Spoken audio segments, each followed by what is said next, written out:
Si te gusta el misterio, será mejor que te quedes. La vida y el planeta Tierra están llenos de enigmas. Hay investigaciones históricas que dan cuenta de que científicos de Alemania lograron impulsar tecnología para construir platillos voladores. ¿Parte de los estudios habrían llegado a Entre Ríos, en cercanías de Tala? ¿Acaso los nazis fueron los creadores del mito ovni? ¿Hitler en verdad tuvo contacto con seres de otros mundos? Y más importante, ¿realmente existe la vida en otros mundos? Tantas preguntas y tan poco tiempo. Antes de comenzar, les pedimos por favor se suscriban, den like a este video, comenten y compartan, eso nos ayudaría bastante. Dicho esto, comencemos a resolver este enigma. Primero fue solo un rumor. Corría entre los soldados norteamericanos, británicos y franceses que cayeron sobre la Alemania arrasada del final de la Segunda Guerra Mundial. El silencio forzado a que le sometieron sus superiores, la amenaza de cárcel severa hizo que se perdieran muchos testigos directos con el paso de los años. Pero algunos documentos, viejas fotografías, relatos orales transmitidos en el seno de las familias perpetuaron lo que se creía solo un mito, sobre el final de la guerra. Los nazis habían logrado la tecnología para construir verdaderos platillos volantes. De dos, cuando menos, se tiene documentación escrita. Uno, pequeño, llamado Aunebu que se habría fotografiado en forma operacional. Otro, de mayores dimensiones, llamado Andrómeda, se dice que habría estado en condiciones de viajar al espacio.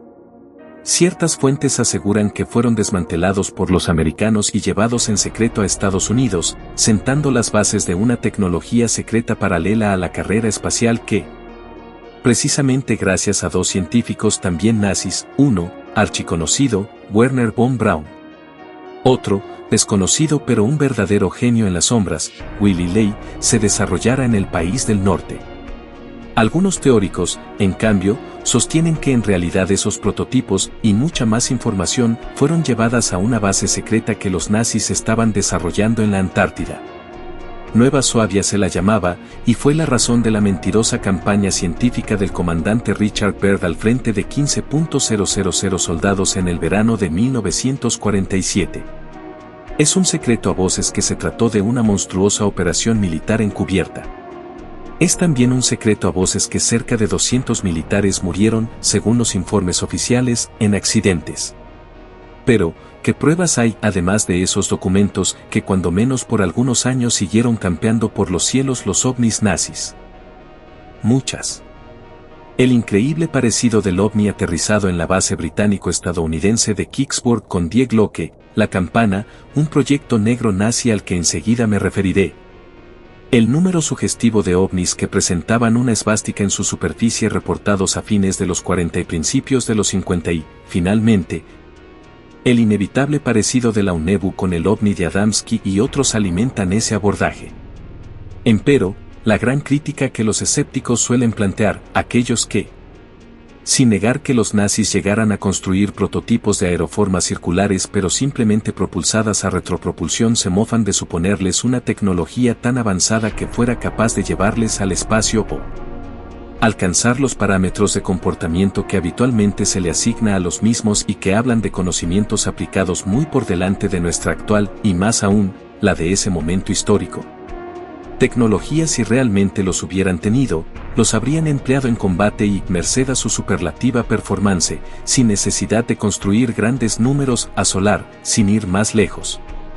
Los centros urbanos y fabriles de Estados Unidos. Simplemente y como comparación, imaginemos si en la Segunda Guerra Mundial cualquiera de los bandos en pugna hubiera dispuesto de apenas una docena de modernos aviones de combate. Bien, mi reflexión apuntará a demostrar que razonar de esa manera para excluir la posibilidad de que los nazis realmente hubieran accedido a tal tecnología peca por defecto. Recordemos en qué contexto se adquiere, según las versiones que han llegado a nosotros, el conocimiento tecnológico que permitió, según los exégetas de los ovnis nazis, desarrollar el Aunebu y el Andrómeda. Todo se fundamenta en el manejo de una fuerza misteriosa, el Brill. O no tan misteriosa, si pensamos en la fuerza ódica de von Reichenbach, el orgón de Wilhelm Reich, el prana, el ki, el manas polinésico. Y ese conocimiento no aterriza, discúlpenme el mal e inevitable chiste, entre los nazis como producto de una investigación exotérica sino como absoluta canalización esotérica. Ya que en efecto, es la Sociedad Brill, Wahrheitsgesellschaft, Sociedad por la Verdad, un desprendimiento de Ultima Thule. La afamada organización ocultista que sirviera de fundamento al Partido Nacional Socialista Alemán y de la que fuera secretario de actas Adolf Hitler. La que alrededor de 1925 en reuniones de tipo mediumnímico afirma haber contactado una civilización extraterrestre la que les habría proporcionado la tecnología de conversión del Brill. Suponer que se hubiera aplicado inmediatamente la reciente tecnología basada en el Brill para inclinar la balanza del conflicto a favor de Hitler y los alemanes es una lectura simplista. Que demuestra, en todo caso, el profundo desconocimiento de quien lo diga respecto de la operatoria y cosmovisión de muchas sociedades esotéricas. Sin aplicar ningún rasero moral, es un hecho que muchas de ellas, por su propia concepción, se consideran ajenas al momento histórico, al núcleo social, a la nación o al compromiso ciudadano dentro del cual se gestan. Un miembro de muchas órdenes se debe primero a otros hermanos de orden y luego, quizás, a su país. Eso explica su crecimiento, su sostenimiento a través de los siglos y, sobre todo, su poder. Así que es ingenuo suponer que los máximos responsables de la sociedad Brill, o en lo que haya mutado durante la guerra, pondrían sus logros a disposición de su país beligerante. Quizás, sí, a disposición de unos pocos y elegidos jerarcas. Usaron el aparato industrial de la Alemania nazi, sus recursos humanos, financieros y científicos para alcanzar determinados objetivos, supongamos. Transformar la información canalizada y recibida en vehículos operativos. Y luego, simplemente, se pusieron a resguardo, en este planeta, Nueva Suabia, en la Antártida, quizás solo en forma provisoria, u otros, abandonando al inmenso conjunto humano, fabril, urbano. Que les fueron funcionales, a la derrota, el escarnio, la culpa, la destrucción y la muerte. ¿Experimentaron con la teletransportación? Pero ese no fue su único proyecto negro, abortado, por la derrota militar. En la abandonada mina de Venceslas, en el Sudetenland, Die Glocke. La campana era el desarrollo de un aparato que quizás continuó luego siendo experimentado en Estados Unidos pero sobre el cual se discute su verdadera función, generador de antigravedad, apertura de agujeros de gusano. Puerta en el tiempo o propulsor cósmico a velocidad lumínica. Este es un boceto de la historia. En 2001, salió a la venta un libro muy especial. Su título era En busca de la gravedad cero y su autor, un británico devenido investigador histórico, Nick Cook, supo presentar en él una interesante y muy bien documentada historia sobre proyectos negros nazis.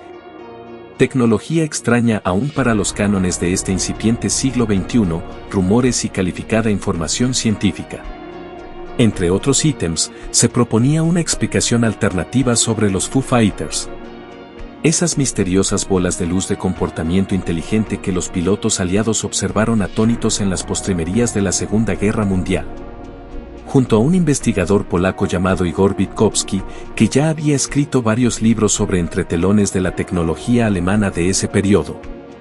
Enfocaron su atención sobre una región montañosa próxima a la frontera checa, en el Sudetenland, o Baja Silesia. Allí, aparentemente, tropas especiales alemanas bajo la égida de un especial comando constituido por científicos altamente especializados y la creme de los oficiales de las SS, trabajaban furiosamente, casi sobre el final de la guerra, en el desarrollo de un dispositivo antigravitatorio. Los estudios de la dupla apuntaron a reunir evidencia circunstancial de que el resultado de tales experimentos se condecía significativamente con efectos del tipo Foo Fighter.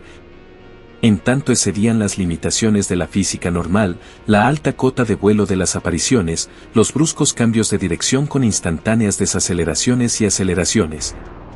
Características que ni entonces ni en el presente pueden imitar los recursos aeronáuticos y espaciales conocidos.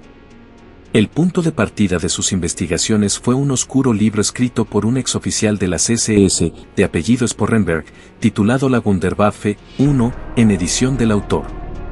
En él se cita que la última noticia de este dispositivo era que había sido ocultado en una mina abandonada cerca de la pequeña aldea polaca de Ludwigsdorf, hoy en día llamada Ludwikowice. De hecho, Consta en los registros históricos de los tribunales polacos que el oficial Karl Sporrenberg fue encontrado culpable de varios crímenes que él había cometido mientras estaba a cargo de las tropas especiales ya mencionadas. Este proporcionó en su libro información detallada sobre el grupo de científicos y su destino y su suposición de que el dispositivo quizás había sido enviado a último momento hacia Noruega. En tanto, Cook y Witkowski visitaron la región, que en tiempos previos a la guerra había pertenecido al Reich, donde muchas de las minas de carbón situadas en la región montañosa fueron utilizadas como instalaciones de producción para la Wehrmacht, imposibles de ser vistas por los aviones de reconocimiento. Allí, ciertamente, se produjeron algunas piezas clave de las Quintat II, en lo que se conoce como Colina del Búnker, en las afueras de la estrecha y alargada aldea que discurre a ambos lados del horrible camino solamente hasta la misma. Aquí comienza lo interesante. Desde ella, nace otro, totalmente distinto, de 2,5 metros de ancho, hecho de sólido concreto ascendiendo lentamente las colinas serpenteantes. El visitante se encuentra primero con la típica compuerta de un polvorín, con otras del lado opuesto del montículo que alguna vez lo cubriera. La cámara en la cual se llevaban a cabo los experimentos estaba situada en una galería cavada profundamente bajo tierra. Tenía un piso de aproximadamente 30 metros cuadrados y sus paredes estaban cubiertas con baldosas de cerámica con una sobrecapa de grueso revestimiento de goma. Después de aproximadamente 10 ensayos, la sala se desmanteló y sus partes componentes fueron destruidas. Solo la campana misma se conservó. Los revestimientos de goma eran reemplazados cada 2 o 3 experimentos y eran echados a un horno especial. Cada ensayo duraba aproximadamente 1 minuto. Durante este periodo, mientras la campana emitía su pálido brillo azul, el personal permanecía a unos 150 a 200 metros de la misma. Todo equipo eléctrico que estuviera dentro de ese radio habitualmente haría cortocircuito o se estropearía. Después, la sala era empapada hasta por 45 minutos con un líquido que parecía ser salmuera. Los hombres que llevaban a cabo esta tarea eran prisioneros del campo de concentración de Gross-Rosen.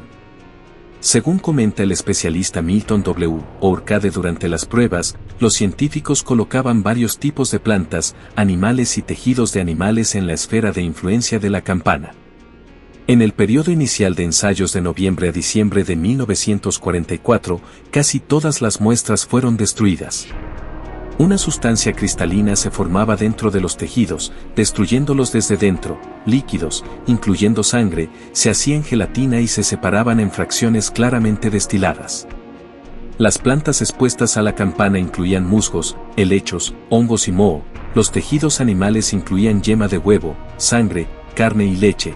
Los animales iban desde insectos y caracoles a lagartos, sapos, ratones y ratas. Con las plantas, se observaba que la clorofila se descomponía o desaparecía, volviendo a las plantas blancas 4 o 5 horas después del experimento. Dentro de las 8 a 14 horas, ocurría un rápido decaimiento, pero difería de la descomposición normal en que no estaba acompañada de olor. Al final de este periodo, las plantas habitualmente se descomponían en una sustancia que tenía la consistencia de grasa para ejes.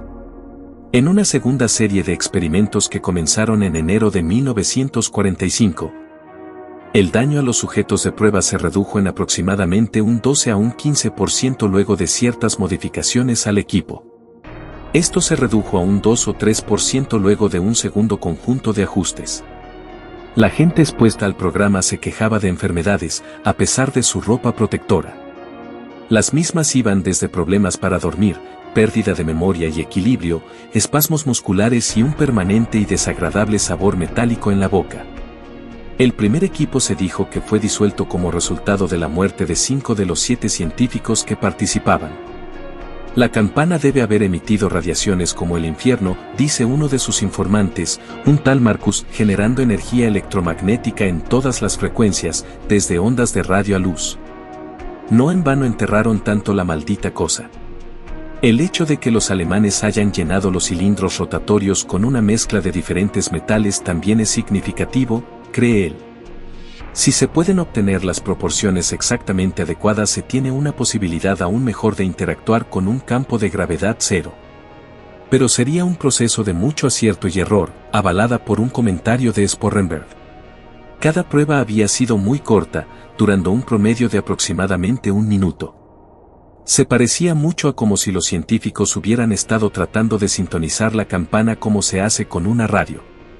Si se logra exactamente se tiene una muy interesante pieza de instrumento, dice Marcus, si se erra todo lo que se tiene es un costoso desecho. Manipúlese la inercia de un objeto y se ha extraído su resistencia a la aceleración. Póngaselo en el espacio y continuará acelerando todo el tiempo hasta la velocidad de la luz y quizás más allá de ella. Manipúlese el campo de gravedad local alrededor de un objeto y se puede obtener que levite. Para cuando se escriben esos comentarios, ambos caminos de propulsión avanzada estaban siendo explorados dentro de la Iniciativa de Innovaciones en Física de la Propulsión, de la NASA. Cook está seguro de que la campana fue localizada por los estadounidenses y llevada a su país, donde se continuó experimentando en tiempos posteriores a la espera del momento de implementarla. La obvia pregunta de si es así, ¿por qué aún no hemos visto las aplicaciones de la misma?, tiene dos respuestas, una obvia y la otra no tanto. La primera, que la economía mundial está edificada sobre la explotación petroquímica, recién en estos años en que avisoramos su próxima desaparición comienza a ser funcional el desarrollo de tecnologías alternativas. Primero, claro, con aplicaciones militares. La otra respuesta es que sí está siendo usada, pero nos lo han ocultado y, según estos investigadores, es en el bombardero B. Por cierto. Existe el rumor de que en las cercanías del río Gualeguaychú habría aterrizado, luego de la Segunda Guerra Mundial, un avión con personal nazi y que habrían ocultado en algún punto equipo de naturaleza desconocida. Desarrolla avances a fuerza de los años, hay una élite mundial, verdadero poder en las sombras, que dispone de recursos propios de ciencia ficción, aeronaves capaces de alcanzar distancias interplanetarias, energías renovables y gratuitas, medicamentos absolutos. Se les llama Illuminati, pero esa es otra historia. Hasta aquí el video de hoy. No cabe duda que nos iremos a dormir esta noche con más preguntas que nos darán vueltas en la cabeza. Si te gustó este video, por favor, deja tu like, comenta, comparte y mira los demás videos que tenemos para ti. Hasta el próximo misterio.